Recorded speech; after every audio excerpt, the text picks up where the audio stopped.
یہ صفت اگر کسی کو عطا ہوتی نا تو اس کا مستحق صرف آمنہ کا لال تھا، جس نے خود فرمایا انا سید ولد آدم ولا فخرا، قیامت کے دن ساری اولاد آدم کا سردار میں ہوں گا۔ اگر کسی کو یہ صفت ملنی ہوتی تو اس کا مستحق صرف آمنہ کا لال تھا، جو میرے رب کو اتنا محبوب ہے کہ وہ فرش پہ بیٹھ کر چہرہ آسمان کی طرف اٹھا دیتا ہے تو رب قبلے تبدیل کر کے رکھ دیتا ہے۔ یہ علم غیب کی صفت اگر مخلوق میں سے کسی کو عطا ہونی ہوتی تو پھر اس ہستی کو عطا ہوتی نا جس کے متعلق قرآن نے کہا وَرَفَعْنَا لَكَ ذِكْرَكَ، ہم نے بلند کیا ہے۔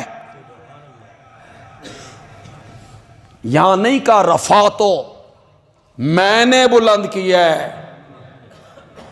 اللہ تو ایک ہے لیکن کلام میں تنتنا پیدا کیا، زور ڈالا، رفعنا، ہم نے بلند کیا۔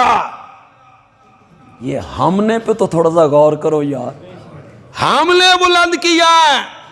اللہ کہنا چاہتی ہیں سارے آسمانوں میں رہنے والے نوری اور زمین پہ بسنے والے جن اور انسان، یہ سارے مل کر تیرے مرتبے کو بلند کرنا چاہتے، یہ سب مل کر اتنا بلند نہیں کر سکتے تھے جتنا اکیلے میں خدا نے کر دیا۔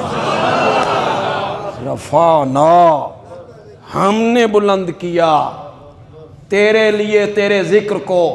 اگر علم غیب والی صفت رب کسی کو عطا کرتا نا، اس کا مستحق میرا نبی تھا، میرا نبی تھا جس نے کہا انا حامل لواء الحمد یوم القیامہ، قیامت کے دن حمد کا جھنڈا میرے ہاتھ میں ہوگا۔ نبی پاک کا تذکرہ ہے تو آپ کی سبحان اللہ گونج جانی چاہیے۔ حمد کا جھنڈا میرے ہاتھ میں ہوگا۔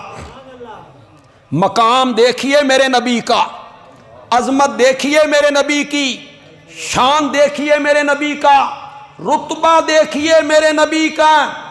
ہر نبی کو اللہ ایک جھنڈا دیں گے۔